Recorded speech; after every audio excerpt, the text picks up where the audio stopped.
Your math is all wrong. You've been cheating.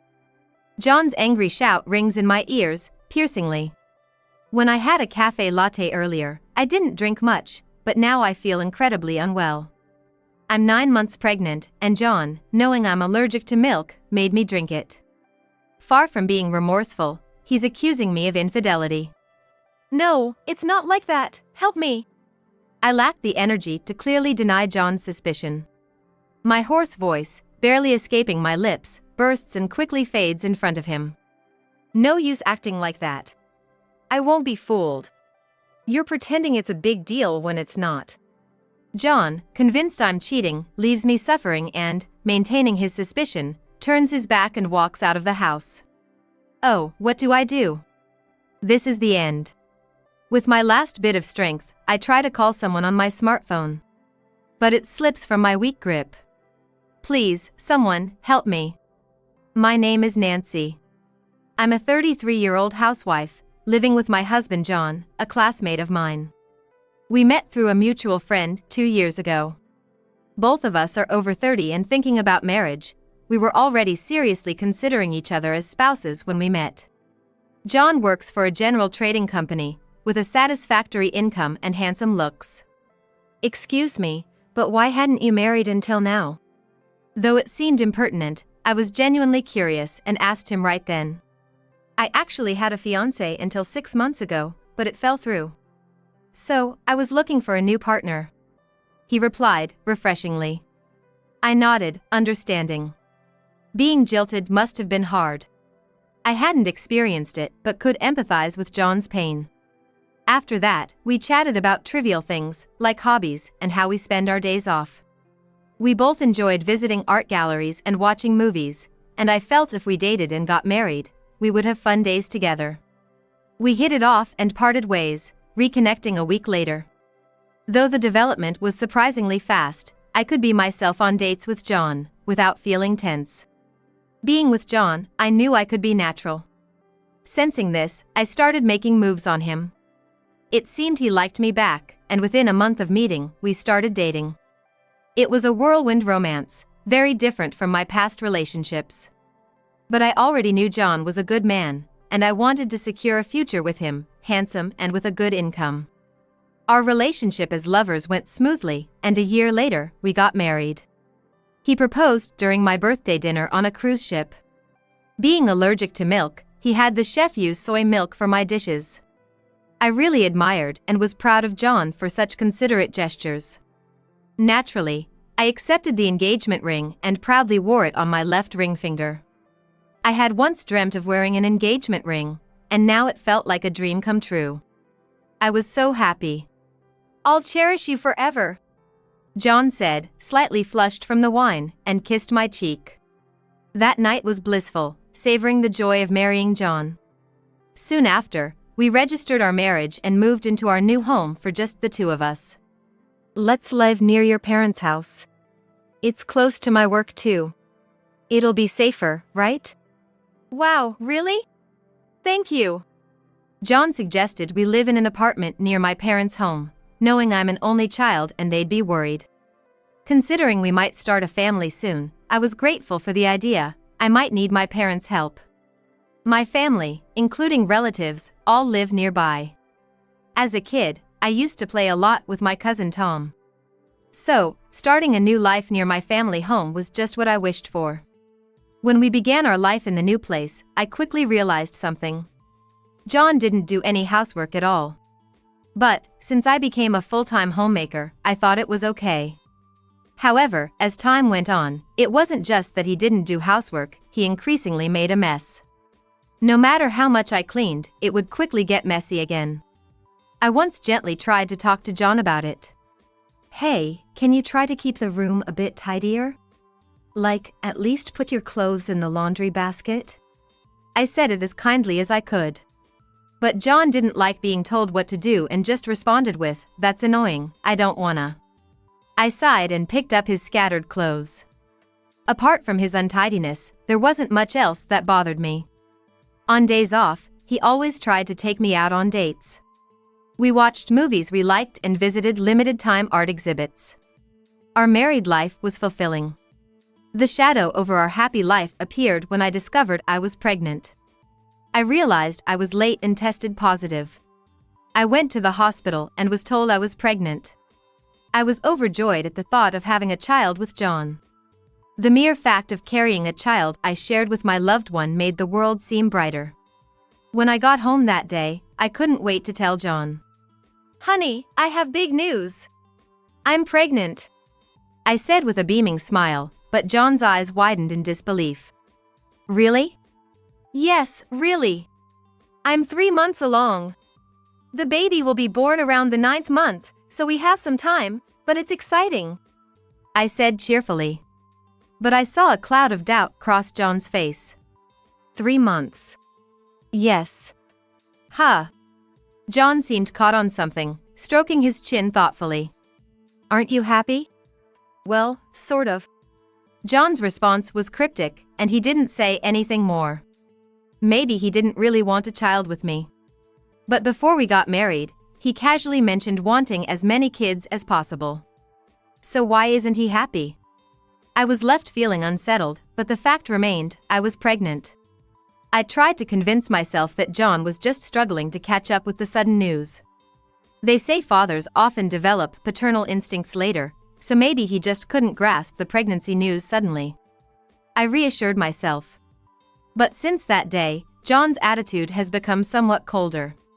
Even when I suffered from morning sickness, he didn't help with the housework. He never did household chores, but I thought he might help when his wife was in trouble. "I'm sorry, but I'm feeling really sick today. I don't think I can cook," I told John before he left for work, but he snapped. "What? You didn't cook before, and now you suddenly think you can? Pregnancy isn't an illness. Nancy, your main job as a homemaker is to do the housework, right? Even if you're feeling a bit ill, you should still cook. I go to work even when I'm not feeling well." John glared at me as if he was right, leaving me in disbelief. John often goes to work even when he's feeling under the weather, but how sick someone feels can vary a lot. To me, barely able to get out of bed because I feel so sick, his words sounded downright cruel.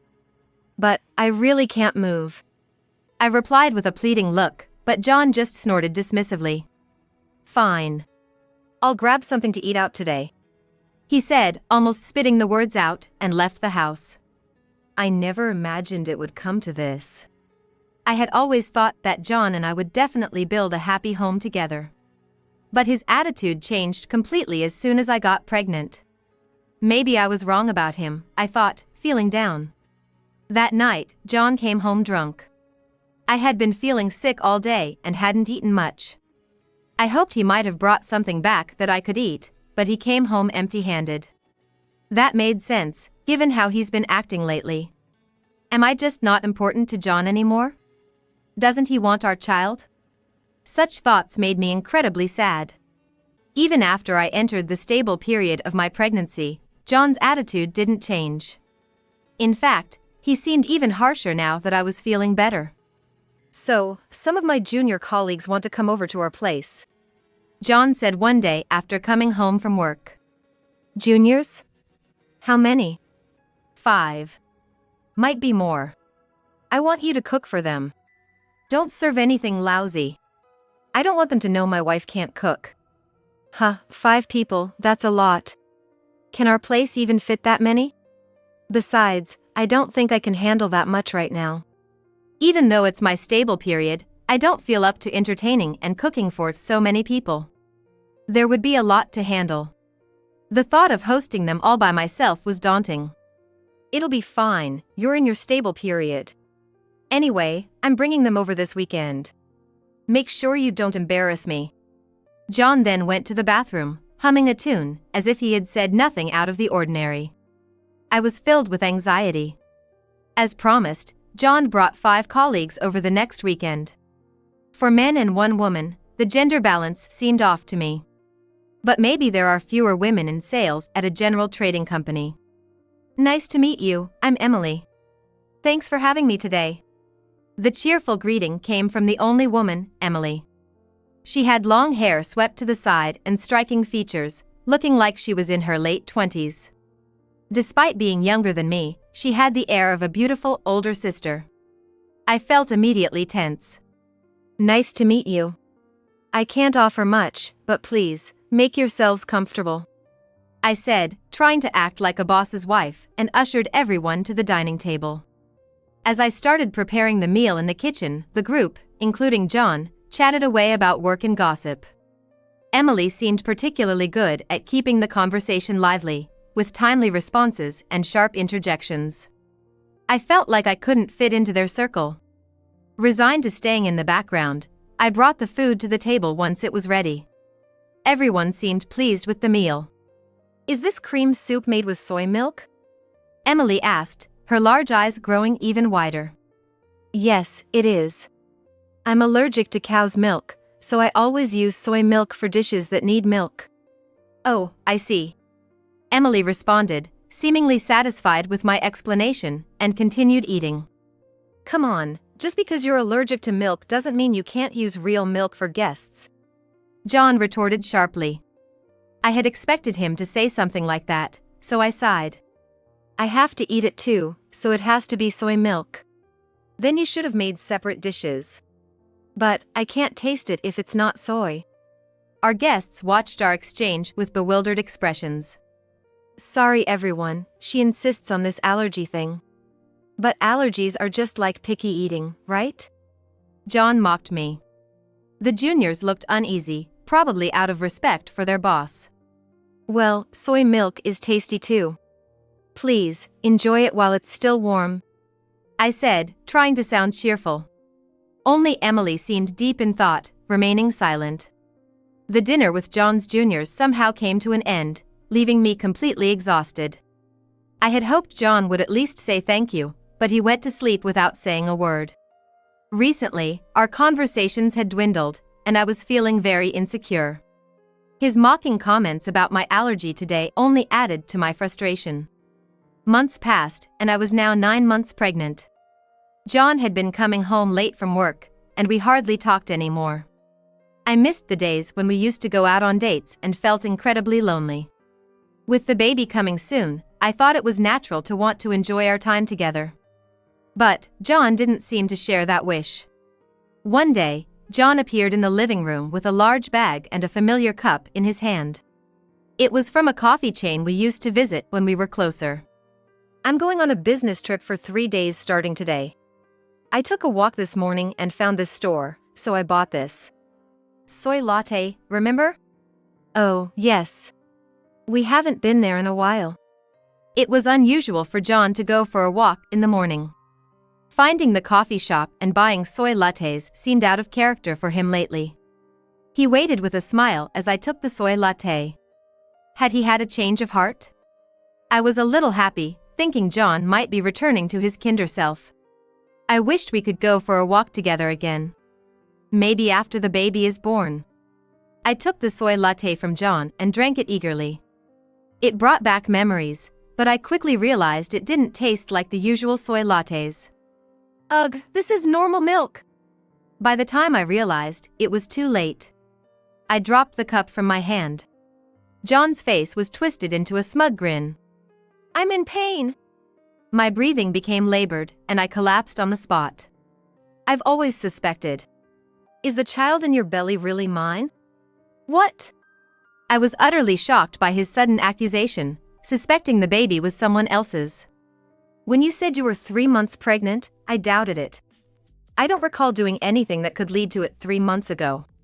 "But that's..."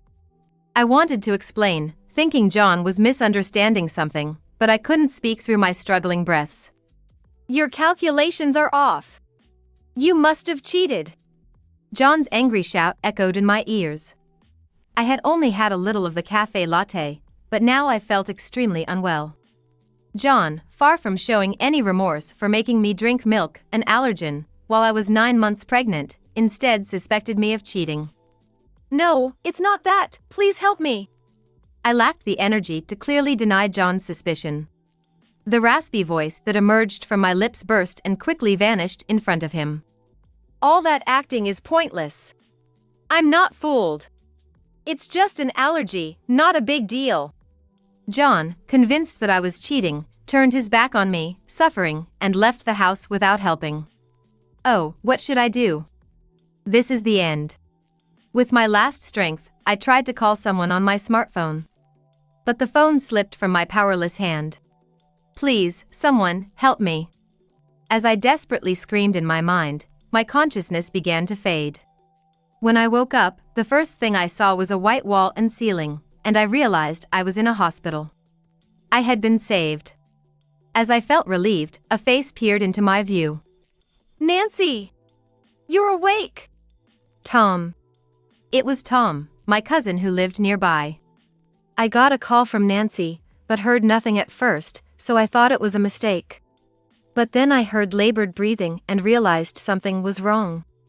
I rushed to Nancy's house, the door was unlocked, and she collapsed in the living room. I was shocked. I called an ambulance and got her to the hospital. Tom explained earnestly. I had called Tom just before collapsing. He had always been like a reliable older brother, always looking out for me. I thought he would come to help in an emergency. But before I could ask for help, I dropped the phone. In a seemingly hopeless situation, Tom quickly sensed the emergency and rushed to help, for which I was profoundly grateful. I'll call the doctor. Just wait here. Tom went out and soon returned with a doctor. The doctor explained that I had suffered an anaphylactic shock from drinking milk and had barely survived. Hearing that just a few more minutes could have endangered the baby's life, or left me with disabilities, sent a chill down my spine. I owe my life to Tom. Tom, thank you, really. No need to thank me. But what happened? It was natural for Tom to be puzzled. It's unthinkable for me, allergic to milk, to drink it myself. Well, actually. I told Tom everything about my marriage to John. How we were attracted to each other, thinking we were meant to be, and got married. How we had similar interests and enjoyed our dates. How we lived happily after marriage. And how John's attitude completely changed the moment I got pregnant. Even now, I don't understand what I did wrong. Tom crossed his arms, seemingly deep in thought. John's behavior changed after you told him about the pregnancy, right? Yes. When I said I was 3 months pregnant, he thought the calculation was off. He became convinced I had cheated and did this as retaliation, I think. Hearing this, Tom's expression hardened. Even as a retaliation, this is too much. Making you drink milk when he knows you're allergic. What was John thinking? There was clear anger in Tom's eyes. I was touched by how much he cared for me. It's unbelievable. If it weren't for Tom, both I and my baby might not have survived. The thought of what could have happened without Tom's help made me shiver. I was relieved it didn't turn out that way, but I was also filled with a desire to get back at John. What are you going to do about John? Tom seemed to be thinking the same thing and asked me. Of course, I can't just let it go. I need to give him a proper punishment. I replied. Tom then said, in that case, and started speaking. I have a good idea. After hearing Tom's plan to discipline John, I couldn't wait to talk to John. The plan was to be executed when I was discharged and met John for the first time. I had resolved in my heart to do as Tom suggested when I saw John again. But, unexpectedly, I had to put the plan into action sooner than I thought. 3 days after I was hospitalized, John called me. It happened to be when Tom was visiting me. As I hesitated to answer the phone, unsure and unprepared, the ringing stopped. But then John called again immediately. He's persistent. I sighed, staring at the non-stop ringing phone. After a short pause, the phone rang yet again. As the pattern repeated, I looked at Tom, appealing with my eyes, wondering what to do. Let's execute that plan a bit early. Okay, I understand. Nervously, I picked up the smartphone, pressed the call button, turned on the speaker, and placed it on the table. Hello, Nancy? You finally answered. I've been looking everywhere for you since I got back from my business trip. Why did you run away from home? Because of you, I couldn't even have dinner. John's angry voice echoed through the hospital room. Had I held the phone to my ear, it would have hurt. John, without any concern for me, started yelling right away. He was the one who made me drink milk and sent me to the hospital. His complaint about not being able to eat dinner was just the result of his own doing, never cooking himself. If he can't cook, he could have just eaten out, but he's like a child, unable to do even that. I listened to John's angry words with a feigned innocence, exchanging a determined nod with Tom. "Excuse me, but who is this?" I asked, deliberately lowering my voice tone to confuse John. "What? What are you talking about?" John's incredulous voice came from the other side of the phone. Tom and I exchanged glances and smirked. "I don't recognize you. Your name appears as John on my phone's screen. Are you perhaps my husband?" "What?" John's voice, full of confusion, rose in question. It was to be expected. After persistently calling his wife, and when she finally answered, she pretended not to know him. I looked at Tom and smirked again. Tom nodded, narrowing his eyes, and then took the phone from me, speaking to John. "Hello, John. My name is Tom. I heard Nancy's voice on the phone and asked to talk to you." "Huh, Tom? Who are you?" "Oh, are you the father of Nancy's baby in her belly?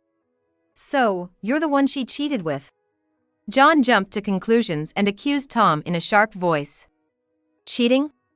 What are you talking about? I'm Nancy's cousin. Actually, Nancy is suffering from amnesia right now." "Amnesia?"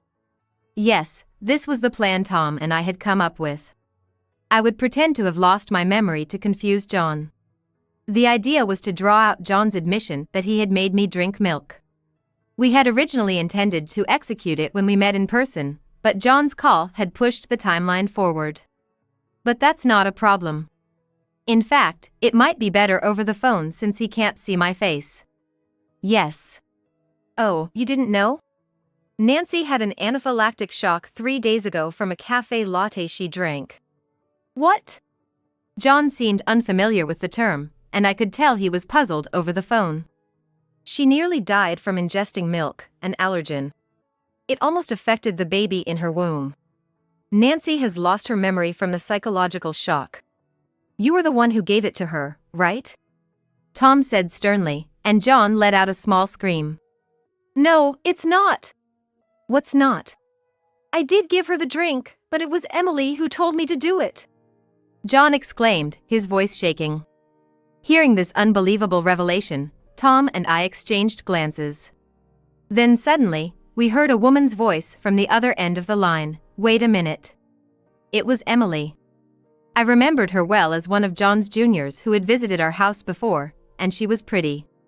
Could it be that John was cheating with Emily? "Why are you blaming me? You're the one who actually gave it to her. You said if she drank milk, which she's allergic to, she'd be bedridden for a few days, so we could go on a trip without getting caught." "Yes, but you made her drink too much of it." John and Emily started arguing. From their conversation, it seemed like when Emily had learned about my milk allergy during her previous visit, they planned to make me drink a little milk to worsen my condition, so they could go on a trip without worries. There was no doubt in my mind that John and Emily were having an affair. After accusing me of cheating, it turned out he was the one cheating. I felt nauseous at John's inconsistent actions and words. I made eye contact with Tom, and he took over the call. "Thank you for your cooperation. I've recorded your entire conversation." Suddenly hearing my voice, John and Emily gasped in shock. "What do you mean?" "Sorry. The amnesia was a lie. I said that to get a confession from you about the milk. And thanks to that, I also got evidence of your affair. I'll be claiming a hefty amount in alimony." As I said this cheerfully, John and Emily exclaimed in unison, "What?" It's unbelievable how foolish they are. Even now, they don't understand the gravity of their actions. Tom and I were simply astounded. "That's dirty. Besides, you were cheating too, weren't you? If that's the case, we should split the alimony, right?" "No, since I knew about your cheating, I thought of cheating with Emily." "So, it's all your fault. You don't deserve any alimony," John said triumphantly, but he was grossly mistaken. "Oh really? When did I say I cheated? Isn't it obvious from the pregnancy weeks? John was still misunderstanding. I took the opportunity to set him straight. Pregnancy weeks are counted from the last menstrual period. You didn't even know that and unjustly suspected me of cheating, then decided to cheat yourself. What a lowlife. I'm divorcing you. Be prepared to pay a large sum in alimony. I shouted with all my might and abruptly ended the call. After that, I blocked John's number. Finally, peace returned. Tom, thank you so much. I didn't want to see Nancy sad. It was good to put John in his place. We sighed in relief, looking at each other. From now on, I'll be raising a fatherless child, but it's far better than having a father like John. Later, Tom and I handed over the recording of John and Emily's confession to the police. They were arrested and are currently under police interrogation. I heard from one of John's juniors at work that their affair was obvious to everyone. The junior said they regretted not speaking up sooner, but I understood it's hard to expose a senior's wrongdoings. I told the junior, it's okay. John's previous engagement had also ended because he changed halfway through. It made perfect sense. Furthermore, John and Emily had gone on trips claiming them as business trips, misusing company funds, leading to their dismissal. Now out of prison and jobless, they'll have to start their lives from scratch. The alimony I'm demanding isn't a small sum. They paid for it, but I wonder what they'll do now. Perhaps being in jail would have been better for them. I have no sympathy for them, they deserve to reflect on their actions. Meanwhile, I gave birth to a baby girl and am raising her at my parents' house with their help. Tom occasionally visits to help with the baby. When she's a little bigger, shall we go out together? Tom asked me with sincere eyes, and I nodded with a smile, yes. I began to wonder if, perhaps in the near future, there might be a chance for Tom and me to be together. Such dreamlike thoughts filled my mind.